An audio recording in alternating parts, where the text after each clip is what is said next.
Gavhar aka. Labay. Mana bu tog' jinsi haqida ma'lumot bering. Bu tog' jinsimizning nomi gidrotermal briksiya deb ataladi.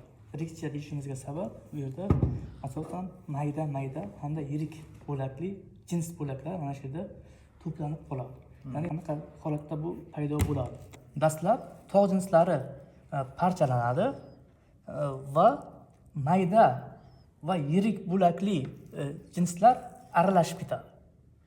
Orasiga kirgan issiq eritmalar sovib, kvars, kalsit kabi minerallar bilan sementlashadi. Nima sabab bo'ladi deganda, ko'pincha bu holat tektonik harakatlar, ya'ni zilzila, yoriqlar va vulqon faolligi bilan bog'liq bo'ladi. Yoriqlar ochilganda yer ostidagi minerallarga boy suyuqliklar, ya'ni flyuidlar mana shu joydan ko'tarilib sizib chiqishi natijasida ushbu turdagi tog' jinslari hosil bo'ladi.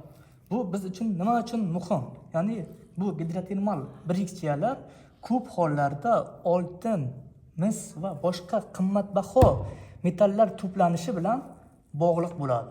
Shu sababli ular geologlar uchun asosiy mineralogik mezon sifatida muhim ahamiyat kasb etadi. Tushundingmi? Tushundim.